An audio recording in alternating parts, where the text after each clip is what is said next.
Bom dia pessoal, tudo bem? Bom dia. Gente, a gente tá aguardando aqui a Valéria e a Paula para nossa live maravilhosa que vai ter hoje. A Valéria já apareceu aqui.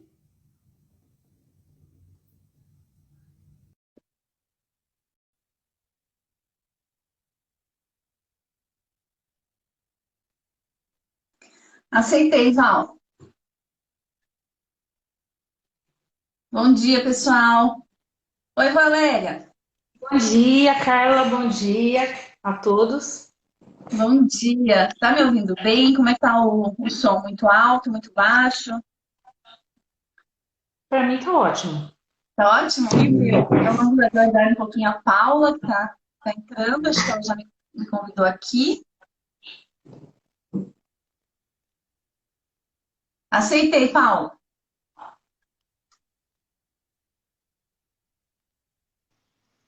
Aê! Bom dia, Bom dia! Tudo bem com vocês, meninas? tudo Tudo bem? bem, Bom dia a obrigada. todos. Tá me ouvindo bem, Paula? Tô ouvindo super bem.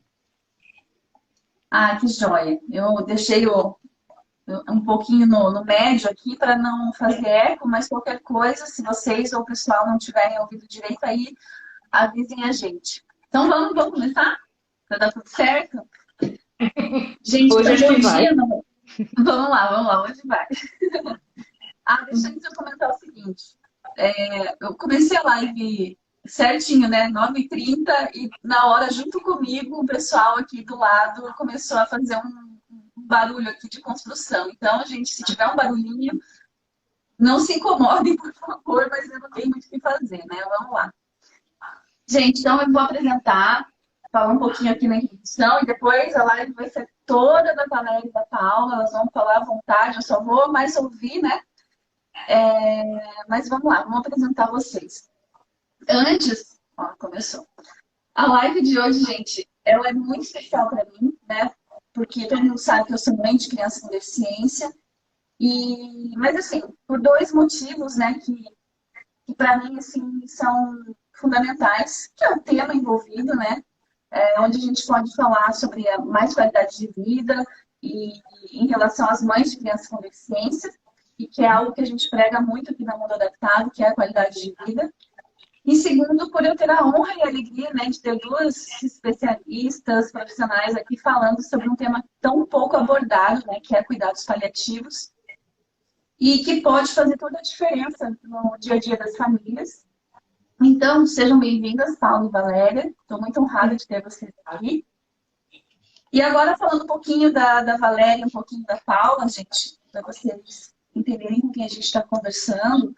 A Valéria Del Ponte, né, é enfermeira da equipe multiprofissional de suporte e cuidados paliativos do Hospital Sírio-Libanês, em São Paulo, e tutora dos cursos de especialização e aperfeiçoamento em cuidados paliativos pediátricos do Instituto de Ensino e Pesquisa do Sírio-Libanês. E também, como o sobrenome não engana, né, é minha prima, então, de novo, seja bem-vinda, Valéria. Obrigada. Minha prima com muito orgulho, né, Val? E a Paula Chiorogo é especialista de serviço de psicologia do Hospital Sírio-Libanês em São Paulo e tutora do curso de especialização e aperfeiçoamento em cuidados paliativos pediátricos do Instituto de Ensino e Pesquisa Sírio-Libanês. Seja muito bem-vinda também, Paula. E agora, gente, a primeira pergunta eu deixo a live todinha para vocês. Então, vamos lá. Paula e Valéria, fiquem à vontade para introduzir o que vocês acharem necessário, tá? E a primeira pergunta, né, que para mim é a mais importante de todas, é o que são cuidados paliativos? Vamos lá, agora é com vocês. Vou começar e aí a gente vai se complementando, né, Val? Uhum. Acho que é importante desmistificar, né, esse conceito que, por vezes, socialmente, a gente acaba tendo uma visão ruim, uma visão enviesada do que significam cuidados paliativos. Mas, na sua essência, cuidados paliativos são cuidados de proteção. E proteção do quê, né? Proteção de sofrimentos de diversas ordens. Um sofrimento físico, que a nossa criança possa vir a ter, um sofrimento emocional, que não só a criança, mas a família também possam vir a ter, espiritual e social. Então, o nosso foco é alívio de sofrimento e proporcionar qualidade de vida, né, Carla? Como você mesma trouxe, né, que é o objetivo, acho que de todos nós, familiares, profissionais da saúde. Complementando um pouco do que a Paula falou, né? E Paula, você pode me interromper e pode complementar também. O cuidado paliativo, ele não é um diagnóstico, ele não é um prognóstico, ele não é um momento, né, da vida. O cuidado paliativo é simplesmente um jeito de cuidar, né? É uma abordagem dos profissionais, né, focada em oferecer bem-estar para o paciente, qualquer idade que seja, né?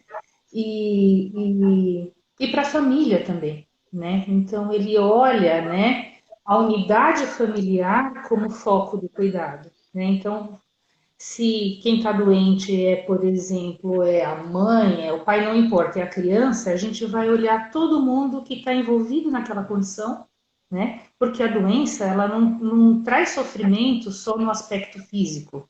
Não é só remédio que aquelas pessoas precisam. Elas precisam de um olhar muito mais abrangente e ações, né? Em vários âmbitos, em várias dimensões, que muitas vezes um profissional só não consegue prover, né? Então, uma característica do cuidado paliativo é ele ser multiprofissional ou multidisciplinar, como as pessoas falam, né? Que então precisam de vários olhares para a gente conseguir ajudar aquela família que está passando por um momento difícil, né? E isso não se aplica só ao momento de final de vida, sim, a gente ainda tem essa coisa de associar o cuidado paliativo com o fim de vida, por quê? Porque quando ele começou na década de 60 na Inglaterra, ele começou para pacientes com câncer em final de vida, né? Então tem esse histórico, né? Por isso que a gente carrega essa fama, né? E daí é um cuidado, né, que antigamente era muito voltado só para doença, só para sintomas físicos, ele se ampliou, né, para o conceito que a gente chama de dor total, que são todas as dimensões do sofrimento, né, que, que essa família, né, ela passa por isso, né, e então no começo se oferecia isso para quem estava morrendo de câncer, depois se percebia que era esse cuidado também, ele podia ser útil para outros pacientes, né, que outros pacientes poderiam se beneficiar, e não só na fase final de vida, né? Em fases anteriores também existem situações que podem, né, comprometer muito a qualidade de vida do paciente, das famílias, né? Então, cada vez mais o conceito do cuidado paliativo tem sido revisto, tem sido ampliado, o que é bom, porque daí a gente pode oferecer essa abordagem de cuidado para mais gente, para outras pessoas que também podem se beneficiar dele, né, Paula? Isso mesmo, Val. E achei legal que a Val trouxe, porque não é à toa que estamos nós duas aqui, né? De alguma maneira falando sobre esse tema. Acho que a gente já mostra o quanto é isso, são parcerias, é uma equipe trabalhando isso, né? Até porque a gente não consegue prover esse cuidado tão amplo, né? E tão personalizado sozinho. E uma coisa que eu achei interessante que a Valéria trouxe também é o desmistificar, né? Porque quando a gente fala em cuidados paliativos, a gente já entra, né, assim, por conta do nome, por conta do histórico, né?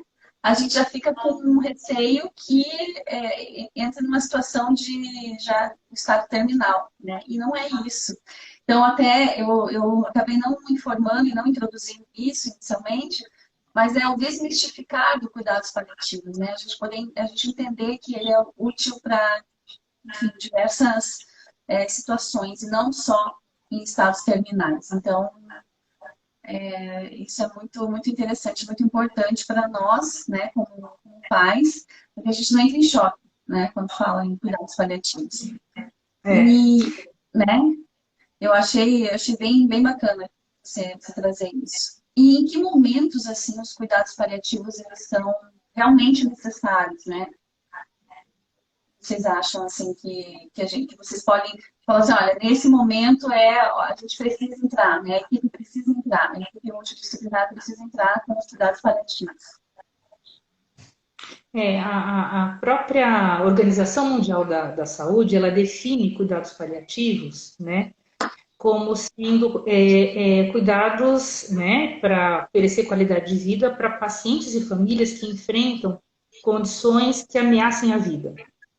Ou seja, qualquer doença grave, qualquer doença, mesmo que seja curável, mas que traga um certo risco de vida, ou que seja uma doença progressiva, que seja uma doença crônica que comprometa, né, muito a qualidade de vida. Então, é um conceito bem abrangente. Tem uma coisa que não é um detalhe, é uma coisa que é importante, que em vários serviços, né, a equipe de cuidados paliativos é pequena, é diminuta. Então, alguns serviços, eles oferecem, né, o atendimento da equipe preferencialmente para os pacientes em fim de vida. Mas daí não é uma questão de que o cuidado paliativo não beneficiaria outras pessoas. Aí é uma questão de baixo dimensionamento de equipe, né? Então, em alguns serviços ainda existe isso, né?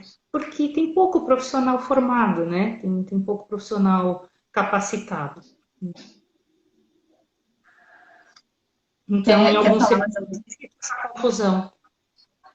Oi? Não entendi, Valéria, cortou. Então, em alguns serviços existe isso. Como tem pouco profissional, eles acabam direcionando mais para fim de vida. Então, alguns serviços acontece isso, né? E o cuidado paliativo pode ser oferecido tanto no hospital, quanto no ambulatório, quanto no domicílio, né? E o cuidado paliativo, ele, quando você fala, né, em ameaça da vida, né, do paciente, aí o cuidado paliativo ele entra para a família e para o paciente também. Isso. Depende da situação. No caso, assim, a gente pode falar um pouquinho das mães, né, que têm filhos com deficiência. Não só das mães, tá, gente? Da família, né, dos pais, a mãe e o pai.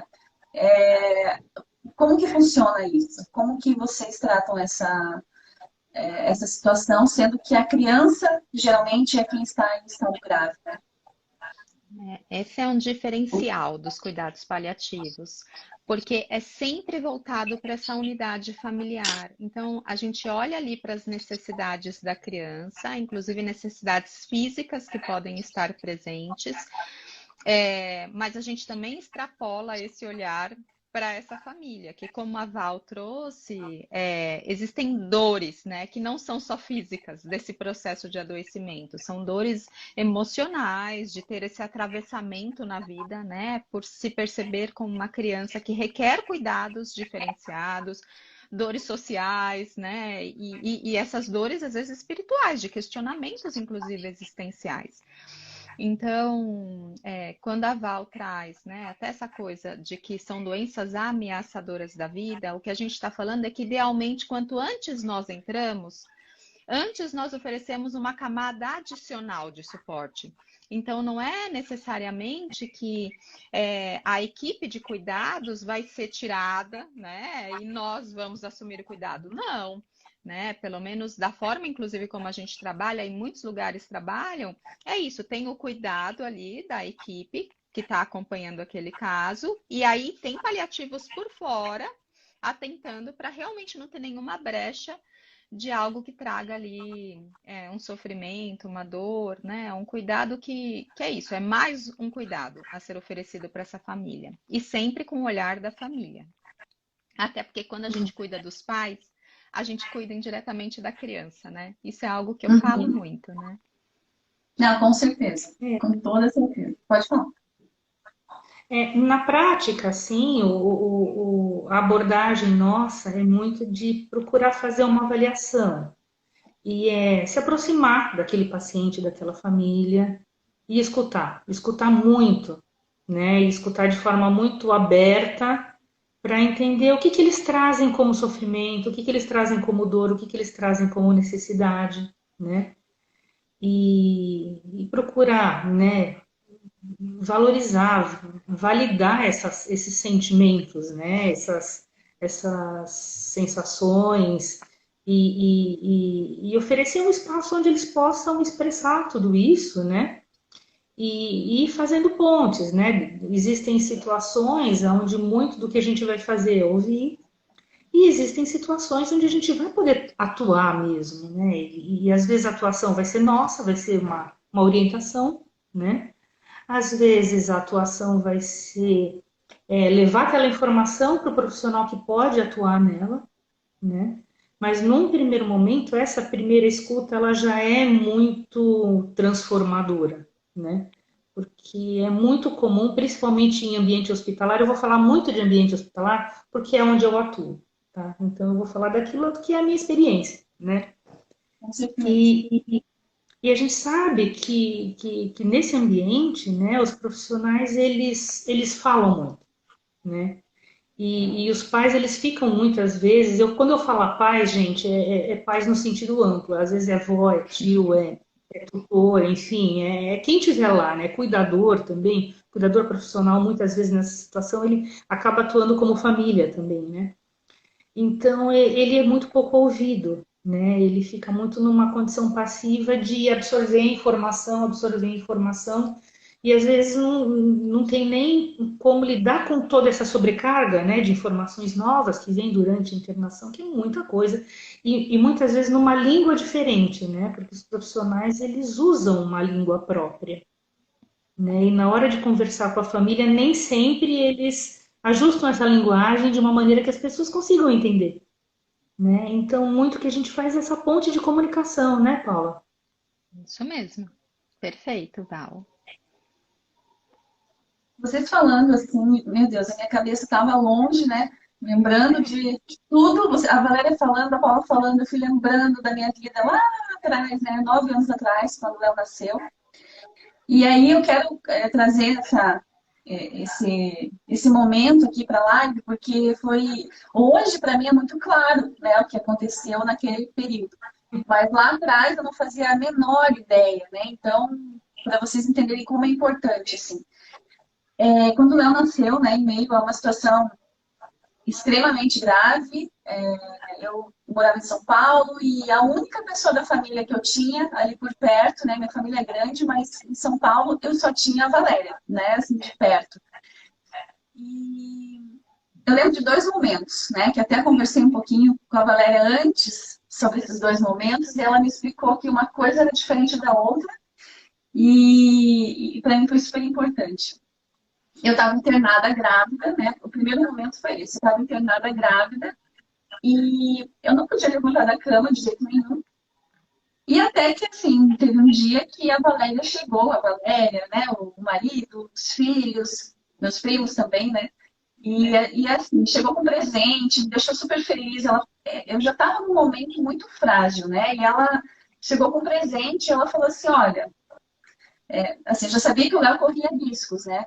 E esse presente dela, ela chegou para mim e falou assim, olha, Carla, esse aqui é para você, mas eu acho que não é você quem vai usar. Eu acho que quem vai usar é o Léo. E aquilo me encheu de esperança, né? Uma palavra que talvez naquele momento, não sei se a Valéria fazia ideia do quanto significava, mas eu estava tão angustiada, né? Estava tão angustiada com a situação dele, porque, gente, eu estava de 4 meses, né, grávida, e tinha que ficar até o final da gestação, e os médicos já avisavam que era uma probabilidade muito grande ele nascer prematuro, né? Tanto é que ele nasceu prematuro de 5 meses. E quando ela me entregou aquele presente, né, que era uma almofada, assim, bem linda, para eu ficar naquele período ali, mas quando ela disse assim, quem vai utilizar, eu acho que é o Léo, e de fato ele vem utilizando a almofada, né, que ela até repôs esses dias essa almofada de tanto que ele utilizou, isso me deu uma alegria, de esperança, mas eu perguntei para a Valéria se esse momento ela estava agindo como uma cuidadora, né, de cuidados paliativos. E aí, o outro momento, daí você já me explica, tá, Val? O outro momento foi depois que o Léo nasceu, né? extremamente grave, foi muito grave mesmo. Ele ficou 5 meses internado na UTI e 3 meses entre a vida e a morte. A minha família toda aqui, né? E eu sozinha lá, né? Meus pais iam e vinham toda hora, mas eu lembro em um momento bem no início que a Valéria foi até o hospital, né, que era um outro hospital próximo onde ela trabalhava. Ela falou para mim assim, olha, Carla, eu não vou subir na UTI hoje, né? Não vou até lá, eu vim aqui hoje para conversar com você. Eu quero te ouvir. E aí a gente ficou no café do hospital conversando, né? Não sei por quanto tempo, foi bastante tempo, e eu lembro exatamente como se fosse hoje, assim, né? Faz quase 10 anos isso, e a Valéria dizia que estava ali para me ouvir, eu estava ali para isso. E eu falava e contava, né? E contava tudo o que estava acontecendo e ansiosa e, né, colocando para fora, assim. Então, hoje eu imagino que isso fazia parte já do teu trabalho, né? E também do trabalho da Paula, mas que naquele momento eu nem percebi, gente, que era trabalho, sabe? Eu nem percebi.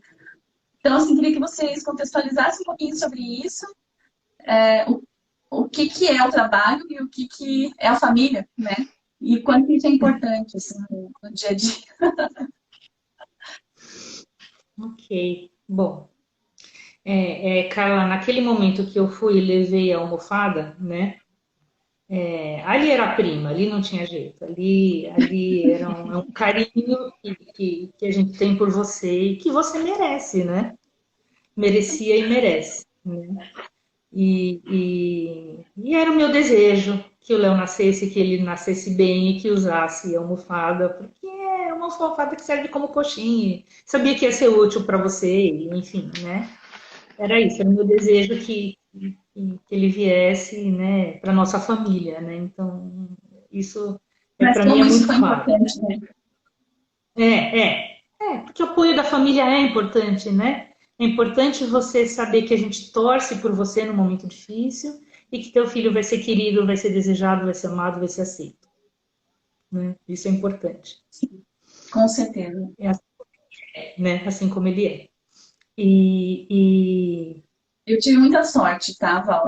Eu vejo nas mães.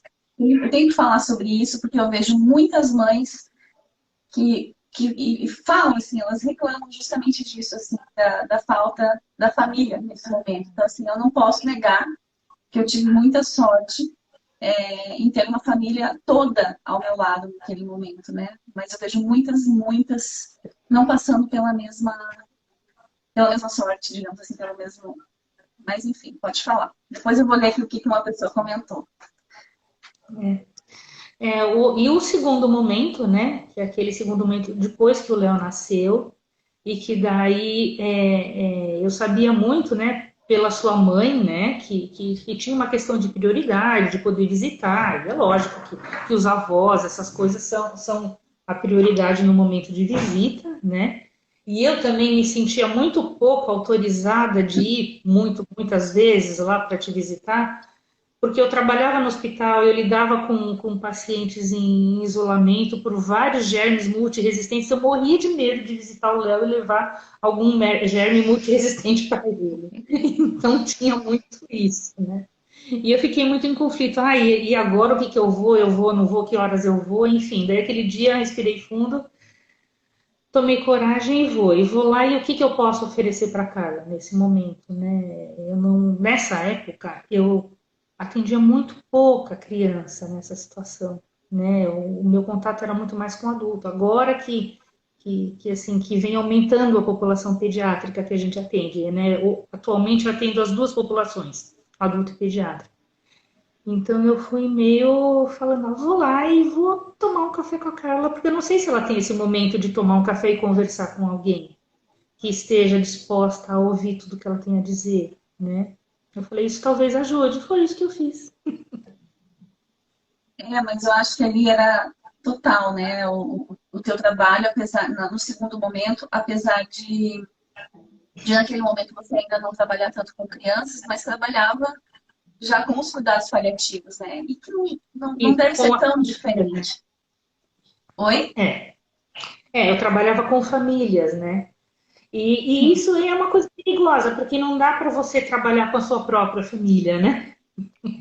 Mas, né, Isso. Paula? Eu queria que a Paula comentasse isso. Então, ali naquele momento eu É, estava misturada. Eu era um pouco enfermeira de paliativos, um pouco família também, enfim. e um Desculpa, pouco Paula. Val, né, gente? Porque eu acho que não tem como negar. Eu falo que a Val é uma cuidadora nata, acho que antes mesmo de ser enfermeira, né? Então, essa capacidade de escuta, de disponibilidade, de abertura, eu acho que é isso. Isso estava presente ali, né, Carla? Eu imagino, né? De uma preocupação genuína mesmo com o Léo e com você, né? Eu acho que ela conseguiu olhar para isso, né? E você vê que às vezes o que me chama a atenção de toda essa história é o quanto pequenos gestos, e aí eu não estou falando só de profissional da saúde, né? Eu estou falando de familiares, de amigos.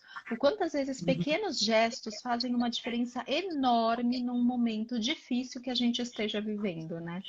Isso serve para a gente olhar para a nossa história e para a história dos outros, quando as outras pessoas também estão passando por coisas difíceis, né? Do que a gente pode fazer pelo outro, que faz muita diferença, né?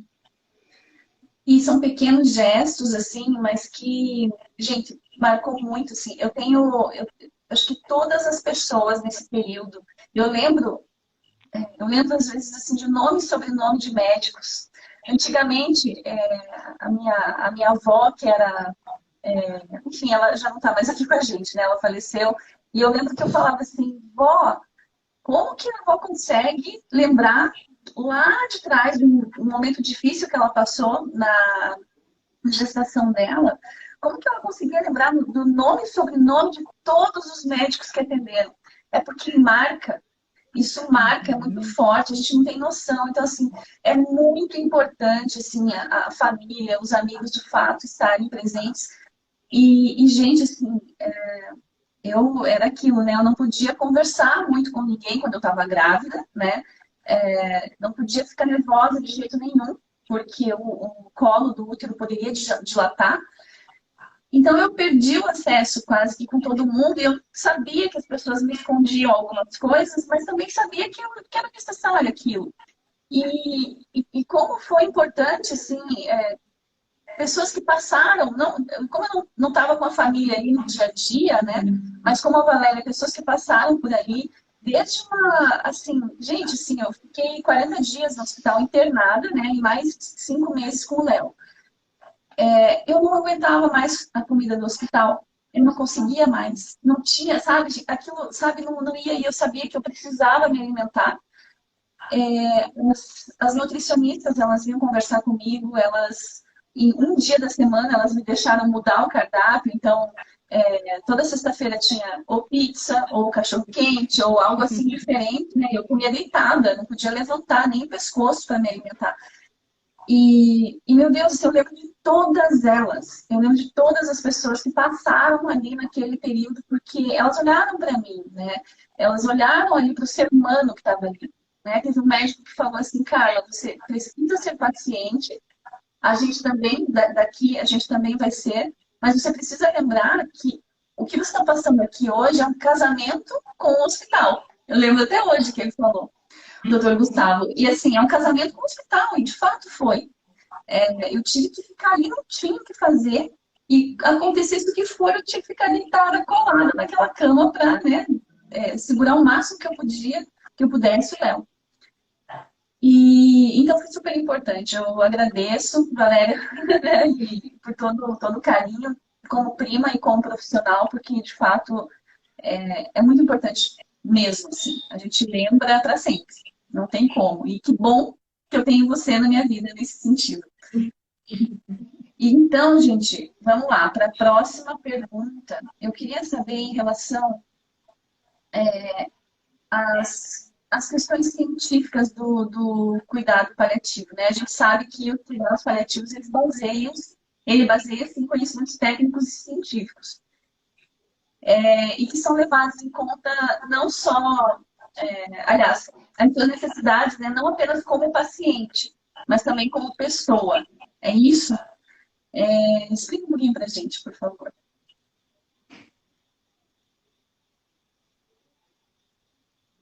Vamos lá. Na Você, verdade, assim, Paula? Pode falar, Val. Bom, o que eu acho que eu tenho a dizer é que o cuidado paliativo, ele busca olhar, né, o ser humano em várias dimensões, né? Então, ele olha, lógico, para a doença, né? E a doença é aquilo que é comum na maioria dos pacientes. Por exemplo, quando você vai pensar numa pneumonia, ela tem algumas características, né? Por exemplo, um raio-x de tal forma, sintomas específicos, e o tratamento é um antibiótico de 8 em 8 horas, esse é o tratamento padrão para a maioria das pessoas. Então, isso é meio que igual para todo mundo, e isso é o que a maioria dos profissionais de saúde tem em mente, e é assim que a gente trabalha. A gente meio que coloca todo mundo igual, né? O hospital, a cama é igual de todo mundo, os quartos são todos iguais, a alimentação é igual para todo mundo, então é tudo muito massificado. Quando a gente fala em olhar para a pessoa, é olhar para aquilo que não é a doença, é olhar para aquilo que é individual, é olhar para aquilo que só o Léo é daquele jeito, só a Carla é daquele jeito, aquela família como é. Então é olhar para a especificidade, né? E isso, para o profissional de saúde, requer tanto conhecimento científico quanto uma certa maturidade. Porque quando você está olhando para a pneumonia, você está olhando para aquilo que você conhece, você sabe e você se sente empoderado para cuidar. Quando você está olhando para a Carla, para o Léo e para a família, você está entrando num lugar desconhecido, onde você não tem tanto poder e não. Então você tem que entrar de mansinho, pedir licença, porque é um ambiente, né? Que é do outro. Não é isso, Paula? Me É ajuda. isso mesmo. Não, é isso mesmo, Val. A gente resgata a biografia dessa família. Então, quem que é essa família? O que que já passou na vida, né? Como que lidou com as coisas que já passou? Até porque isso pode ajudar, inclusive, nesse momento, a lidar com aquilo que se está vivenciando também. É, E é isso, é você entrar no que é sagrado do outro. Quem mais sabe sobre si mesmo é essa família, né? É por isso que quando a gente fala da escuta, é isso, eu quero saber quem vocês são, o que é importante para vocês, né? O que é isso, o que que realmente importa, o que que tem valor para vocês. E aí, quem mais sabe sobre isso são vocês. Nós que somos aprendizes, né, Val? A gente que está aprendendo sobre isso para poder oferecer esse melhor cuidado, né? Que não é só o cuidado da doença, né? eu estava aqui enquanto vocês estavam falando, estava dando uma olhada aqui nas mensagens, e, e aí, bom, tem mensagem da família, né? Tem mensagem muito gostosa ter todo mundo aqui. E tem uma pessoa, a Neia, ela falou assim, ela falou em relação a outra pergunta também, a pergunta anterior. Que lindo ouvir isso. Eu não tive a mesma sorte. Fui eu, meu marido e Deus. Minha filha ficou 60 dias na UTI, não tive nenhum apoio psicológico do hospital. É legal, de repente, a gente até falar um pouquinho, mas deixa só eu dar uma olhada que tem mais uma. Val, você é inspiração, te conheço há anos, mas nunca conversei com você, mas sei que você é especial, olha só. Vamos lá. A Neia aqui mais uma vez. E não é só o primeiro momento. Minha filha está com 16 anos. Amo, sou apaixonada por ela. Mas, mas como eu ficaria feliz se alguém viesse dar um banho nela para mim? Pegar ela e dar uma volta. Gente, vocês não têm noção do quanto eu escuto isso. E não é assim, eu vou me comprometer com aquela pessoa. Não. Às vezes é um dia. Quer que eu fique com ele? Quer que eu, né, com meu filho? Quer alguém, de repente, para ficar ali durante um período para fazer algo diferente. Até eu vou lembrar de mais uma coisa também que me marcou. Foi recente, que eu acho que é bacana a gente falar. Porque isso, gente, tudo que a gente está falando aqui, eu estou vendo assim, não são só os pais que estão aqui, né? Tem a família, depois a gente vai gravar essa live, eu vou divulgar essa live, não só nos canais que a gente tem aqui, mas em outros canais. Então, se a gente puder, de alguma forma, fazer com que isso chegue a pessoas que não têm filho com deficiência, mas que de alguma forma pode ajudar, eu acho que é super interessante. Foi uma coisa que me lembrei agora, assim, veio na minha cabeça, foi também uma atitude que o Gabriel, né, o namorado da Raquel, que é filho da Valéria, teve no final do ano agora, quando a gente estava juntos no Natal. A gente resolveu, assim, na correria, quase que vocês nem foram, né, Valéria, lá para a pista de skate. Ah, vamos, né? A gente estava em outra cidade e a gente resolveu levar o Léo junto, né? Porque o Gabriel, ele anda de skate e tal, e é praticamente um profissional, né? E, então vamos só por estar juntos naquele momento.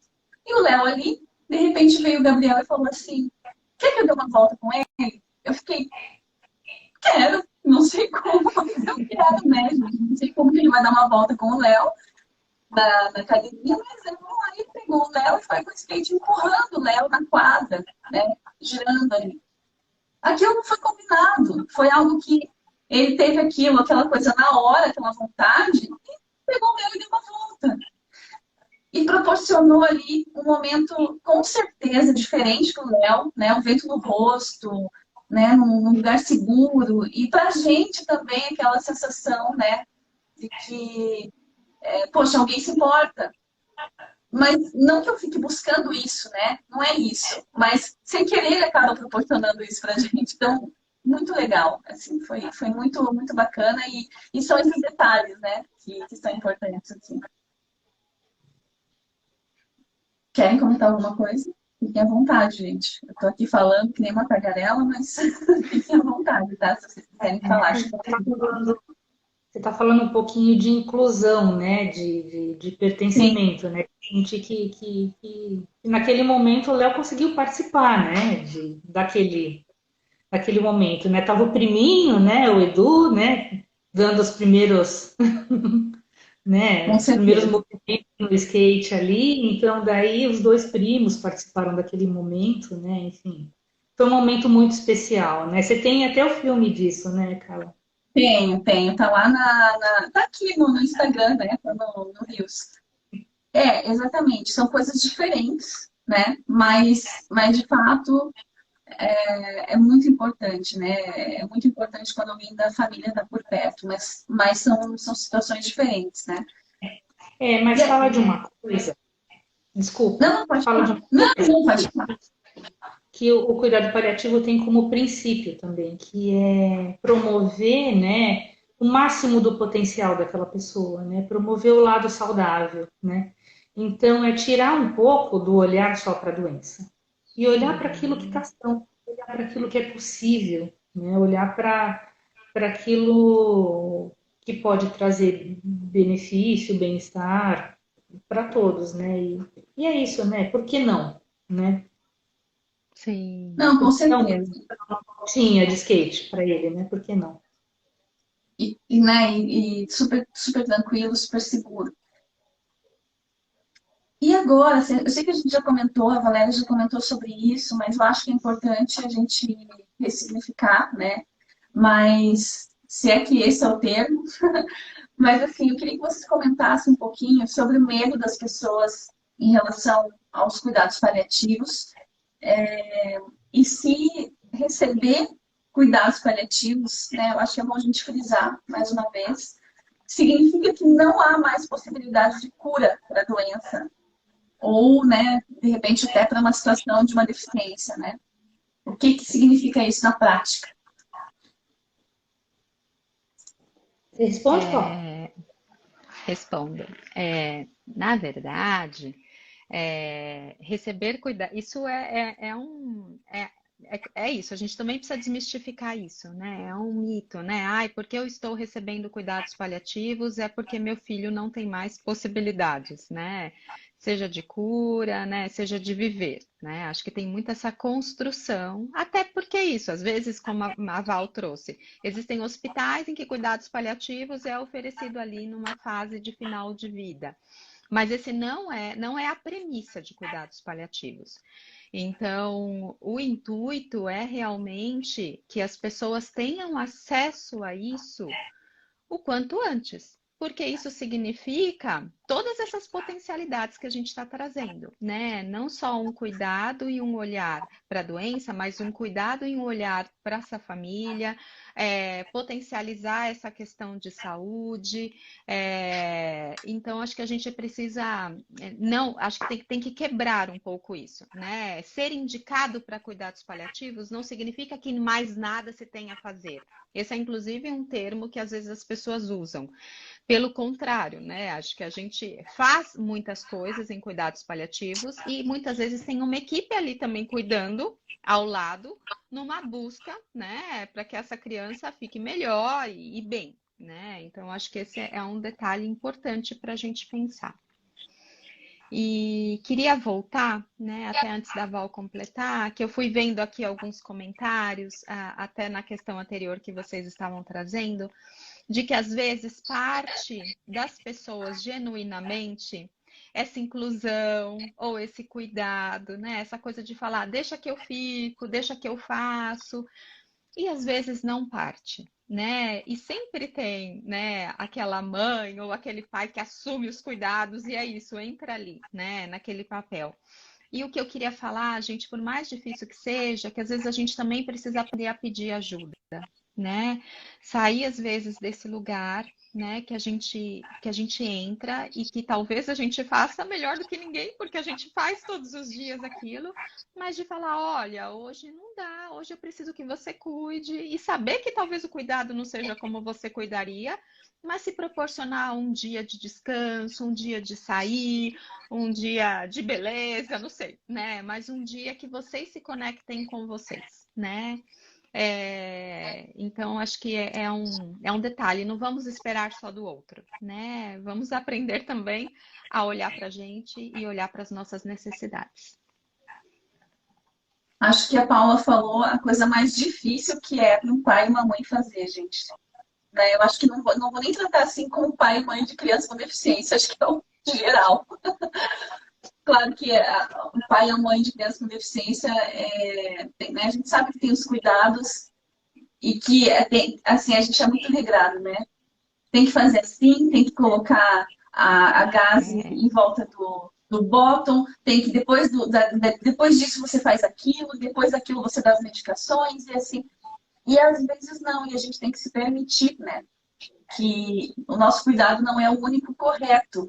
E é muito engraçado isso, até porque tem várias situações que às vezes eu deixo com a minha mãe, né, o Léo um pouquinho, e de repente eu vejo está tudo diferente, assim, mas naquele diferente eu aprendi alguma coisa nova que eu posso adotar, né? A gente não é, o pai e a mãe, nós fazemos o melhor, mas nós não somos os perfeitos, né? Todo mundo tem a ensinar, então eu achei muito pertinente o que você falou, muito bacana. E Paula, aproveitando, eu acho que, ou Paula ou Valéria, né? Vocês falaram um pouquinho de qual a diferença entre o trabalho da enfermeira e o da psicóloga, né? Valéria é enfermeira e a Paula é psicóloga durante os cuidados paliativos. Até onde vai o trabalho de uma e termina da outra?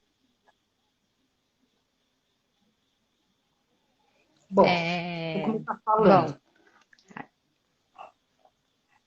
Oi, Val. Acho que eu travei, será? Pode falar, Paula, pode falar você. Voltou.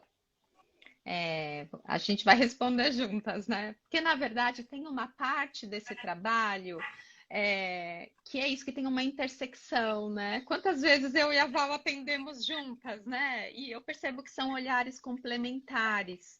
Então, eu lembro de entrar para atender com a Val uma criança.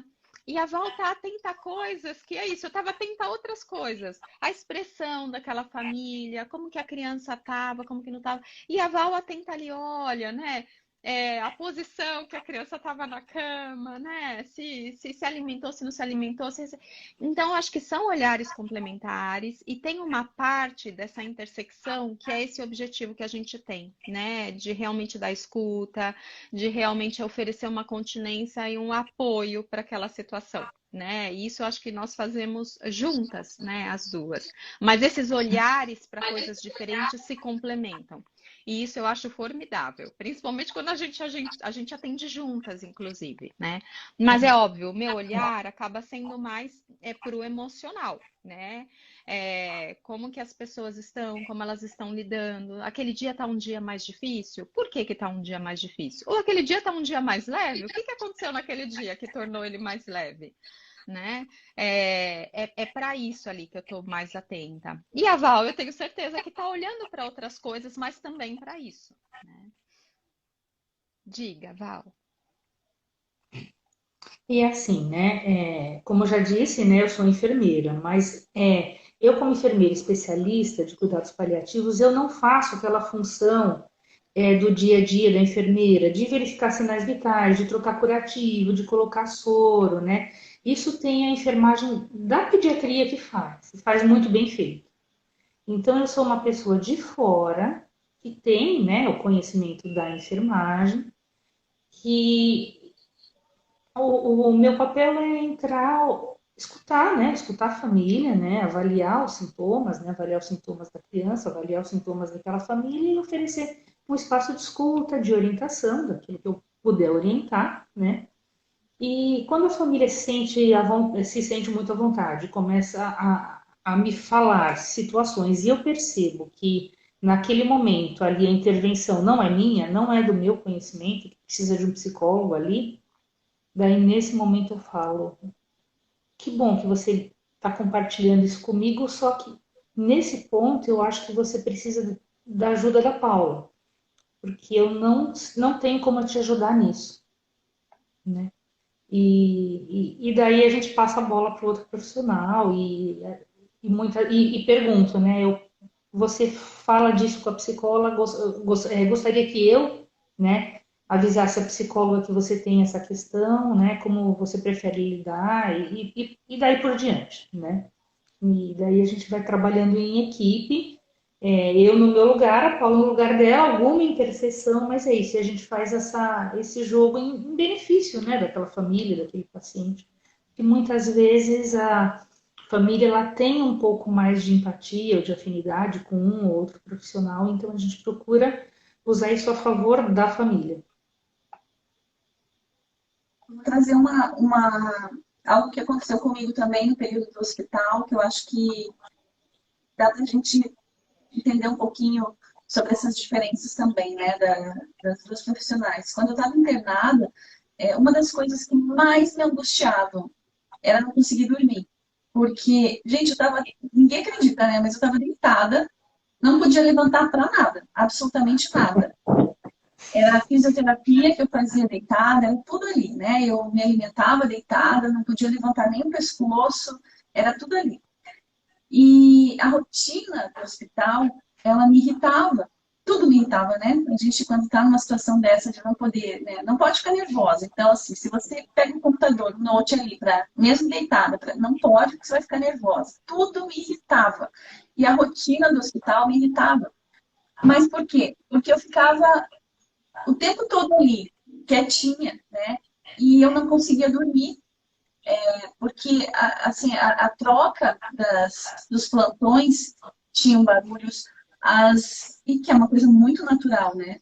A, assim, até as pessoas andando, gente, o jeito que os profissionais entravam no quarto, um era diferente do outro.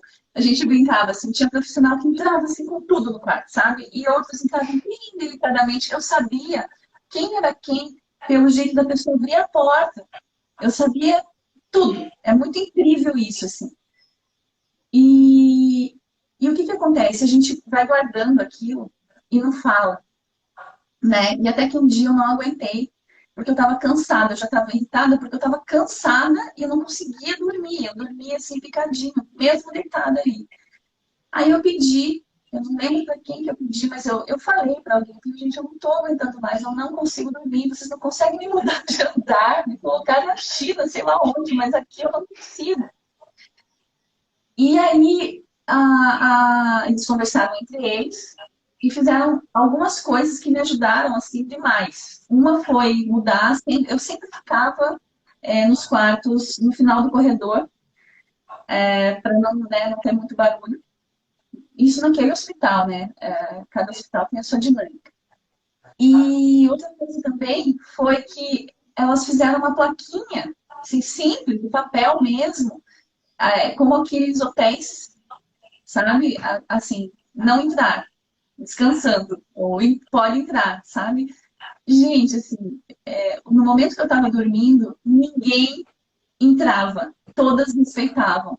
Eu sei, né, que aquela coisa, eu tive sorte, eu estava num hospital, é, num hospital particular, não que, né, a gente, assim, que isso deveria fazer diferença, mas, enfim, eu já vi vários hospitais públicos que fazem dessa mesma forma, eles conseguem dar esse atendimento ao paciente. Mas, assim, eu estou contando isso porque são detalhes e que eu vejo muitos pais que às vezes não querem incomodar. Mas, gente, naquele momento você precisa falar, porque a tua saúde está ali. Eu cheguei no momento que eu não aguentei, eu não consegui explodir, né? Mas resolveram, né? E eu acho que isso mostra um pouquinho do que a equipe de enfermagem pode fazer, né, naquele momento, conversar, entender para levar isso adiante e aí trazer a Paula, de repente, para ver se de repente eu não estou com alguma questão psicológica, emocional que precisa ser resolvida, né? Uhum. Então tá, gente, vamos lá. E Agora tem aí é um mais diferencial, né, Carla? Porque eu muito, acho que muito, legal muito. disso que você está trazendo é que às vezes a gente não está com necessidades básicas satisfeitas. Dormir, comer, né? E isso traz irritação, né? Traz ali uma sensação de desânimo, de apatia. E aí não é porque eu não estou emocionalmente bem, mas é porque eu não estou dormindo, eu não estou comendo, eu estou tensa, eu estou preocupada, eu estou angustiada. E aí isso sim pode caminhar para algo que requer um cuidado especializado, mas às vezes esses cuidados que podem ser simples, inclusive, né? E que quando a gente está nessa situação não são tão simples, né? Colocar a plaquinha, alguém tem que ter uma ideia, né? Nem sempre é você, né? Mas alguém da equipe tem que partir ali da ideia de cuidar disso, né? Mas O interessante importante isso é a que gente você colocar para trouxe, fora. né? Sim. E, bom, gente, a gente está com 7 minutos aqui para o finalzinho da live. Eu vou fazer uma pergunta aqui que eu acho que é super importante.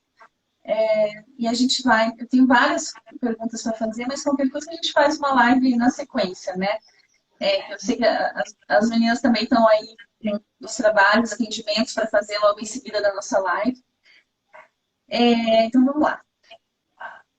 Sobre o ceticismo, né? Existem pessoas que, né, há quem veja, né, que com ceticismo a questão da espiritualidade, né? Em cuidados paliativos, ela é importante, né? Especificamente em cuidados paliativos, ela é importante. Aliás, Extremamente, né? a espiritualidade. A espiritualidade ela é extremamente importante, ela é uma dimensão nossa, né? E me ajuda, Paula, mas a espiritualidade, ela pode se expressar, né? E ela pode passar pelo caminho da religião ou não, né? Então, a espiritualidade existe, né? Quando a gente fala quando a gente fala sobre quem sou eu, como eu me reconheço, como eu me identifico no mundo, que legado que eu deixo, né? É isso, né? E muitas vezes as pessoas elas caminham pela espiritualidade através da religião, né? E a religião ela pode ser uma fonte de bem-estar, de suporte, de conforto, né? De alívio mesmo, né? De amparo, você entender que tem um ser superior que está ali para te ajudar, para te apoiar, para te acolher, enfim, né? Isso pode ser muito bom.